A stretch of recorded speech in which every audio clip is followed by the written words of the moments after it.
ആഭ്യന്തരമന്ത്രിയാണ് ഇപ്പോൾ മൺമറഞ്ഞതിന് ശേഷം ഞങ്ങൾ വേട്ടയാടുന്നു എന്ന രൂപത്തിലേക്ക് പറഞ്ഞത്. അത് അദ്ദേഹത്തിന് തന്നെ ഭൂഷണമാണ് ഈ വേട്ടയാടൽ എന്ന കാര്യം എടുത്ത് സൂചിപ്പിക്കട്ടെ. മാത്രമല്ല, രണ്ടാമത്തെ കാര്യം ഇത് സംബന്ധിച്ച് മുൻ മന്ത്രിയും KPCCയുടെ ഒരു ഭാരവാഹിയായിട്ടുള്ള KC ജോസഫ് ഈ വിഷയത്തിൽ കൃത്യമായി പറഞ്ഞു. 2 പ്രാവശ്യം പത്രസമ്മേളനം നടത്തി. ഉമ്മൻചാണ്ടിയുടെ കൂടെ അദ്ദേഹമായിരുന്നു ഉണ്ടായിരുന്നത് അവാർഡ് വാങ്ങാൻ. ഞങ്ങൾ അവാർഡ് വാങ്ങി ബഹറിലെ ഹോട്ടലിൽ പുറത്തേക്ക് വരുമ്പോൾ കേട്ട വാർത്ത ഇതായിരുന്നു. അത് ഞങ്ങളെ വേദനിപ്പിച്ചു, ഉമ്മൻചാണ്ടിയെ വല്ലാതെ വേദനിപ്പിച്ചു. ആ ജോപ്പനെ അറസ്റ്റ് ചെയ്ത് ഉമ്മൻചാണ്ടിയോട് ആ തരത്തിൽ അനാദരവായിട്ടും ജീവിച്ചിരിപ്പിക്കുകയും വേദനിപ്പിക്കുകയും ചെയ്ത് ബഹുമാനായ ശ്രീ തിരുവഞ്ചൂർ രാധാകൃഷ്ണനാണ് എന്ന് ഞാൻ പറഞ്ഞതല്ല, ബഹുമാനപ്പെട്ട KC ജോസഫ് സൂചിപ്പിച്ചതാണ്. അതുപോലെ മറിയാം ഉമ്മൻചാണ്ടി സൂചിപ്പിച്ചതാണ്.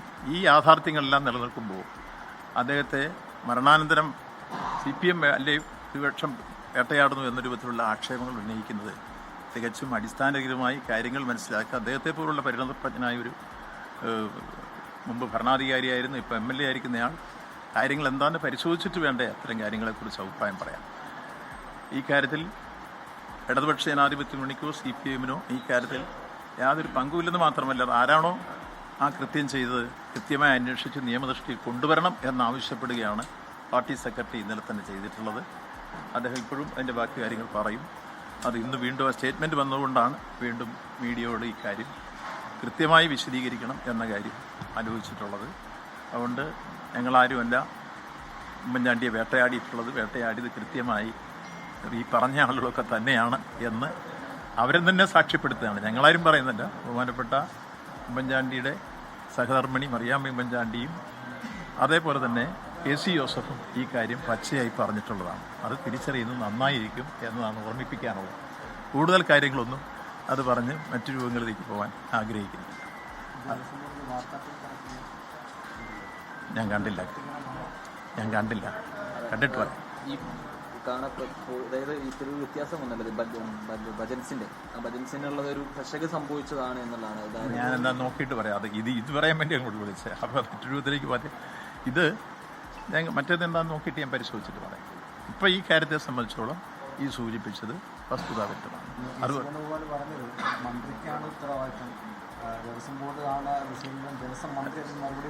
അതെ, അത് പറയുന്ന അദ്ദേഹത്തിന് പറയുമ്പോൾ കൃത്യമായി ഞാൻ പറയട്ടെ. പോറ്റിയെ കൊണ്ടുവന്ന കാലഘട്ടത്തിൽ അദ്ദേഹം ദേവസ്വം മന്ത്രി. പോറ്റിയെ ഞങ്ങൾ ഈ കാര്യത്തിൽ അകറ്റി നിർത്തി എന്നുള്ളതാണ് അദ്ദേഹത്തെ ഉൾപ്പെടെ ഇപ്പോൾ വേദനിപ്പിക്കുന്നൊരു കാര്യം. യഥാർത്ഥ വസ്തുത അതല്ലേ. ഈ ആഗോള സംഗമത്തിൽ പോറ്റിയെ ബന്ധിപ്പിച്ചില്ല എന്നുള്ളതാണ് കോൺഗ്രസ്സുകാർക്ക് ഉണ്ടാക്കിയിട്ടുള്ളൊരു വിഷമം. അതുകൊണ്ട് ആ വിഷമം നമുക്ക് മനസ്സിലാവും. ഇപ്പോൾ അന്വേഷണം എത്തേണ്ട രൂപത്തിൽ തന്നെ എത്തിക്കൊണ്ടിരിക്കുന്നു എന്നുള്ളതും അവർക്ക് വിഷമം ഉണ്ടാക്കുന്നുണ്ട്. അത് ഭംഗിയായി നടക്കട്ടെ. നടന്ന് പുറത്തെല്ലാം വരുമ്പോൾ ഇതിനെല്ലാം മറുപടിയാകും. അല്ല അത് കൃത്യമായി പരിശോധിച്ചല്ലോ. അദ്ദേഹം ഇത് തെറ്റായി പറഞ്ഞൊരു നാളെ പൊതുജനം കൂടി മാപ്പ് പറയണം, ചെന്നിത്തല ഉൾപ്പെടെ. കാരണം 17/10/2025 കൃത്യമായി ദേവസ്വം ബോർഡ് ആ 3 കോടി രൂപ റീകൂപ്പ് ചെയ്തിട്ടുണ്ട്. അത് രേഖയാണ്, നിങ്ങൾക്ക് വേണേൽ പരിശോധിക്കാം. ഞാനീ പറഞ്ഞത് നിയമസഭ പറയുന്നത് കൃത്യമായി പരിശോധിച്ചിട്ടാണ്. അതുകൊണ്ട് തന്നെ ഇത് പോയി പരിശോധിക്കുമ്പോൾ അതങ്ങനെ അല്ലായിരുന്നു എന്ന് പറഞ്ഞവർ നാളെ പൊതുജനങ്ങളോട് മാപ്പ് പറയും. ഇപ്പോൾ പോയി പരിശോധിക്കട്ടെ. അവർ പോയി പരിശോധിച്ചിട്ട് ഞാൻ പറഞ്ഞത് ശരിയല്ലെങ്കിൽ അപ്പം അവർ പറയുന്ന പ്രായച്ചിത്തം ചെയ്യാം. 17/10/2025 ദേവസ്വം ബോർഡ് കൃത്യമായി നേരത്തെ അഡ്വാൻസ് ചെയ്ത പൈസ റീകൂപ്പ് ചെയ്തിട്ടുണ്ട്. അതാണ് അത് ബഹുമാനപ്പെട്ട ഹൈക്കോടതിക്കും അത് കൊടുത്തു കഴിഞ്ഞിട്ടുണ്ട്.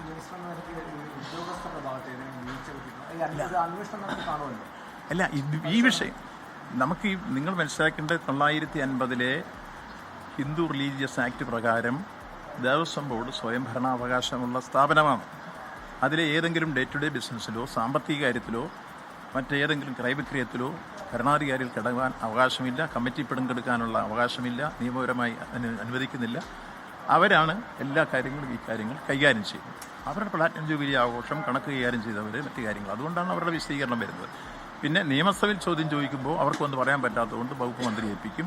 അത് കൃത്യമായി എന്താണെന്ന് പരിശോധിച്ചപ്പോൾ 3 കോടി രൂപ വായ്പ എടുത്തിരുന്നു, അഡ്വാൻസ് കൊടുത്തിരുന്നു. ആ അഡ്വാൻസ് 17/10/2025 തിരിച്ചു കിട്ടിയിട്ടുണ്ട് എന്ന് ബോർഡ് എഴുതി ആധികാരികമായി തന്നിരിക്കുന്നു. അതാണ് മറുപടി പറഞ്ഞത്.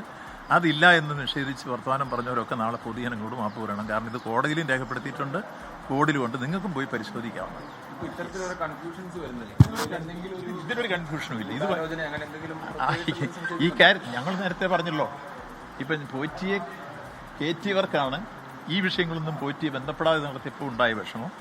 അപ്പോൾ പോറ്റിയെ കയറ്റിയവർക്ക് ഇപ്പോൾ കുറേശ്ശെ വിഷമങ്ങൾ വന്നു തുടങ്ങിയിട്ടുണ്ട്. ഇനി കൊടിമരത്തിൻ്റെ ഈ സ്വർണ്ണക്കൊടിമരം അല്ലെ ഇരുമ്പ് കോൺക്രീറ്റ് കൊടിമരം ചെതലരിച്ചു എന്ന് കണ്ടുപിടുത്തങ്ങൾ നമുക്ക് ആർക്കും ചെയ്യാൻ പറ്റുന്നതല്ല. അത് ഇത്തരം ഒരു കൂട്ടർക്ക് പറ്റൂ. അവരുൾപ്പെടെ ഇപ്പോൾ പുതിയ വിജിലൻസിൻ്റെ പരിധിയിലേക്ക് അന്വേഷണം വരുന്നൊരു കാര്യം വരികയാണ്. അതിൻ്റെ എഫ്ഐആറും അതിൻ്റെ അന്വേഷണം എല്ലാം വരട്ടെ. വന്നു കഴിയുമ്പോൾ നമുക്കെല്ലാം സംബന്ധിച്ച് അത് ഞാൻ നേരത്തെ വിശദീകരിച്ചിട്ടുണ്ടല്ലോ. അതായത് അയ്യപ്പ സംഗമം വളരെ ഭംഗിയായി നടക്കാൻ പോകുന്ന ഒരു ഘട്ടത്തിൽ 2025 സെപ്റ്റംബർ 20 അയ്യപ്പ സംഗമം നടക്കാൻ പോകുന്നത്. 17 തീയതിയാണ് പോറ്റി രംഗത്ത് വന്നിട്ട് ഒരു ചാനൽ വഴി ഒരു വെളിപ്പെടുത്തൽ, ഒരു പാളി കാണാനില്ല. 19 തീയതി അടിയന്തര പ്രമേയം നിയമസഭയിൽ പ്രതിപക്ഷ നേതാവ് അത് സമാധാനം പറയണം എന്ന് പറഞ്ഞിട്ട് കാര്യം. അപ്പോഴേക്കും കോടതി കയറി ഇടപെട്ടതുകൊണ്ട് സ്പീക്കർ അടിയന്തര പ്രമേയത്തിന് അനുമതി നിഷേധിച്ചു. 28 തീയതി ആയപ്പോഴേക്കും ഇത് അന്വേഷിക്കാൻ ബഹുമാനപ്പെട്ട കോടതി ഉത്തരവനുസരിച്ച് വിജിലൻസ് ഈ പോറ്റിയുടെ സഹോദരിയുടെ വീട്ടിൽ നിന്ന് ഈ പറഞ്ഞ സ്വർണ്ണപ്പാളി കണ്ടെടുത്തു. അപ്പോൾ കള്ളൻ കപ്പലിൽ തന്നെയായിരുന്നു. ഇത് മറച്ചു വെച്ചുകൊണ്ടാണ് ഇതൊരു വിഷയമാക്കി എടുത്ത് ഇത് പൊളിക്കാൻ പറ്റുമെന്ന് പോറ്റിയെ ഉപയോഗിച്ച് ഒരു ഗൂഢാലോചനയാണെന്ന് ഞങ്ങൾ അന്നേ പറഞ്ഞുള്ളൂ. അതാണ് തിരിച്ചു വന്ന് യഥാർത്ഥത്തിൽ അവർക്കിട്ട് തന്നെ കൊണ്ട് ഇതെല്ലാം വെളിയിൽ വരണം. അപ്പോൾ ഞങ്ങൾക്കുള്ള സന്തോഷം ഈ ആഗോള അയ്യപ്പ സംഗമം നടന്നതുകൊണ്ടാണ് ഈ കൊള്ളത്തരങ്ങൾ മുഴുവൻ വെളിയിൽ വരാൻ ഇടവന്നത്. ഇല്ലെങ്കിൽ മറ്റേ സ്വർണ്ണക്കൊള്ളയോ കൊടിമരത്തിൻ്റെ കൊള്ളയോ ഇതൊന്നും വെളിയാതെ ഇവരിപ്പോഴും വിരാജിക്കുമായിരുന്നു. ഈ ഗോവർദ്ധനും അതുപോലെ തന്നെ പോറ്റിയും അതേപോലുള്ള മറ്റേ അവരെ സഹായിച്ചിട്ടുള്ളവരും എല്ലാം. അപ്പോൾ കൃത്യമായി ഇതെല്ലാം വെളിയിൽ കൊണ്ടുവരാൻ സഹായിച്ചത് ആ അയ്യപ്പ സംഗമം. അതോടൊപ്പം അതിനെ പൊളിക്കാൻ വേണ്ടി മറ്റൊരിടത്ത സമീപനത്തിലും അവർ സ്വയം കുഴിയിൽ വീണു. അവർ കൃത്യമായി അവർ തന്നെയാണ് ഇതിൻ്റെ കുറ്റക്കാരെന്ന് കണ്ടെത്തി. ഇനി ബാക്കിയുള്ള അന്വേഷണം നടത്തി എല്ലാം കൂടെ പൂർത്തീകരിക്കുമ്പോൾ കഴിഞ്ഞതിന് ശേഷം ഇതിൻ്റെ ബാക്കി കാര്യങ്ങൾ നോക്കുമ്പോൾ ആകത്തുക എടുത്താൽ നമുക്ക് കാര്യങ്ങൾ ഭംഗിയായി മനസ്സിലാക്കാൻ കഴിയും. പോറ്റിയെ അകത്താക്കാൻ ശ്രമിച്ചവർ LDFും പോറ്റിയെ കയറ്റിയവർ ശബരിമലയിലേക്ക് കയറ്റി വരും, ഇത് കുറക്കാൻ കൂട്ടുനിന്നവരുമെല്ലാം UDF ആണെന്ന് മനസ്സിലാകുന്ന രൂപത്തിലേക്ക് ചിത്രം പര്യവസാനിക്കുന്ന രൂപത്തിലേക്കാണ് ഇപ്പോൾ കാര്യങ്ങൾ എത്തിക്കൊണ്ടിരിക്കുന്നത്. കൃത്യമായി ഇന്നലെ ബഹുമാനപ്പെട്ട കേരള ഹൈക്കോടതിയുടെ സുപ്രധാനമായൊരു കമൻറ്റ് വളരെ ഭംഗിയായി നമ്മൾ കേട്ടു. രണ്ടുപേര് CBIക്ക് വിടണമെന്ന് പറഞ്ഞപ്പോൾ ബഹുമാനപ്പെട്ട കോടതി ചോദിച്ച ചോദ്യം എത്ര പ്രസക്തമാണ്. മുമ്പ് സുപ്രീം കോടതി ചോദിച്ച ചോദ്യം പോലല്ലേ. CBI എന്ന് വെച്ചാൽ കൂട്ടിലടയ്ക്കപ്പെട്ട തത്തയാണെന്ന് ഞാൻ പറഞ്ഞതല്ല, മുമ്പ് ബഹുമാനപ്പെട്ട സുപ്രീം കോടതി തന്നെ പറഞ്ഞു. ഇന്നലെ ബഹുമാനപ്പെട്ട കേരള ഹൈക്കോടതിയുടെ ഡിവിഷൻ ബെഞ്ച് ചോദിച്ച ചോദ്യം CBI കൃത്യമായി അന്വേഷിച്ച് കണ്ടെത്തിയ ഒരു 5 കേസ് നിങ്ങളിങ്ങോട്ട് പറ. ആർക്കും പറയാൻ പറ്റിയില്ലോ, ഈ വാദക്കാർക്കാർക്കും പറ്റി കണ്ടെത്തിയത്. അപ്പോൾ ഇവിടുത്തെ അന്വേഷണ സംഘം അത്ര കൃത്യമായിട്ട് കോടതി നിയോഗിച്ചത് സത്യസന്ധമായി സമർത്ഥരായ ഉദ്യോഗസ്ഥന്മാർ ഭംഗിയായി അവർ ചെയ്തുകൊണ്ടിരിക്കുന്നു. അതുകൊണ്ടാണ് കോടതി അത് സംതൃപ്തി രേഖപ്പെടുത്തി ഭംഗിയായി കോടതിയുടെ മേൽനോട്ടത്തിൽ നടന്നുകൊണ്ടിരിക്കുന്നത്. ബാക്കിയുടെ കോടതിയുടെ മേൽനോട്ടത്തിൽ നടന്നു തീരുമ്പോൾ നമുക്കിതെല്ലാം പകൽ പോലെ വെളിച്ചം വന്ന് ഇതിൽ മറുപടി പറയേണ്ടവരൊക്കെ ഉപ്പ് തിന്നവരൊക്കെ വെള്ളം കുടിക്കും. അതാരായിരുന്നില്ല X or Y. ഇതാണ് നമ്മുടെ ഈ മധ്യമേഖലാ ജാഥയുടെ ഇടയ്ക്ക് ഇപ്പോൾ ഈ കേരള കോൺഗ്രസ് നേതാക്കൾക്കിടയിലുള്ള ഒരു അഭിപ്രായം വലിയ ചർച്ചയാകുന്നുണ്ട്. ജോസ് കെ മാണി റോഷി മിനിസ്റ്റർ തമ്മിലുള്ള ഓരോ അഭിപ്രായ വ്യത്യാസം. അവർ ചക്കരയും തേനും പോലെ നിൽക്കുന്ന ആളുകൾ നിങ്ങളിപ്പോൾ അവരെ യഥാർത്ഥത്തിൽ പിന്നെ ഞാൻ മനസ്സിലാക്കിയെടുത്തോളം റോഷി മിനിസ്റ്റർ പാലായി തന്നെ ജോസ് കെ മാണി മത്സരിക്കുമെന്ന് പറഞ്ഞതാണല്ലോ. നിങ്ങൾ ഈ അകൽച്ച അടുപ്പം കൊണ്ട് പറഞ്ഞതാണ്. അദ്ദേഹത്തുള്ള സ്നേഹവും ബഹുമാനവും എല്ലാം നടത്തി അവരുടെ ആഗ്രഹം, അവരുടെ ചെയർമാൻ ആ തട്ടകത്തിൽ തന്നെ നിന്ന് ജയിച്ചു വരണം എന്നുള്ള അധമമായ ആഗ്രഹം യഥാർത്ഥത്തിൽ നമ്മുടെ റോഷി അഗസ്റ്റിനുണ്ട്. അദ്ദേഹം ജോസ് കെ മാണിയെ സ്നേഹിക്കുകയും ബഹുമാനിക്കുകയും ആദരിക്കുകയും ചെയ്തുകൊണ്ടാണ് അദ്ദേഹത്തിനോടൊപ്പം നിന്നിട്ടുള്ളത്. ആ ആദരവ് കൊണ്ട് തന്നെ അദ്ദേഹം പാലായിൽ നിന്ന് ജയിച്ച് MLA ആയി ഉന്നതസ്ഥാനീയ മാറണമെന്ന കാഴ്ചപ്പാടാണ് റോഷി അഗസ്റ്റിന് പറയാൻ വന്ന ഒരു ആത്മാർത്ഥതയാണല്ലോ. അത് ചിലപ്പോൾ ഇവിടുത്തെ ഞങ്ങളുടെ ഒരു സംഘടനയാണെങ്കിൽ പറ്റും. പക്ഷേ ജനാധിപത്യ പാർട്ടികൾക്ക് അങ്ങനെയൊന്നുമില്ല. സ്വാഭാവികമായിട്ട് അവർ ഈ കാര്യങ്ങളെ സംബന്ധിച്ച് അദ്ദേഹത്തിൻ്റെ ആഗ്രഹം, അദ്ദേഹം അഭിപ്രായം പറഞ്ഞതുള്ളൂ. അവർക്ക് അഭിപ്രായം പറയാനുള്ള സ്വാതന്ത്ര്യം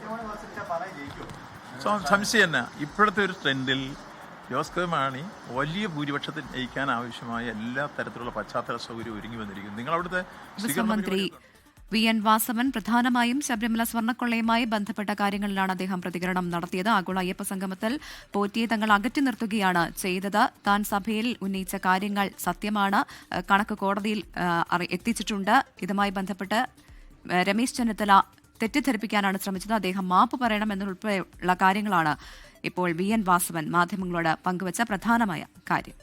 ലോകത്തെവിടെയായാലും ഏത് സമയത്തും 24 വാർത്തകളും ഓഗ്മെന്റഡ് റിയാലിറ്റി പാക്കേജുകളും എക്സ്പ്ലെയിനറുകളും വിശദമായി കാണാൻ ഞങ്ങളുടെ YouTube ചാനൽ നിങ്ങൾക്ക് സബ്സ്ക്രൈബ് ചെയ്യാം.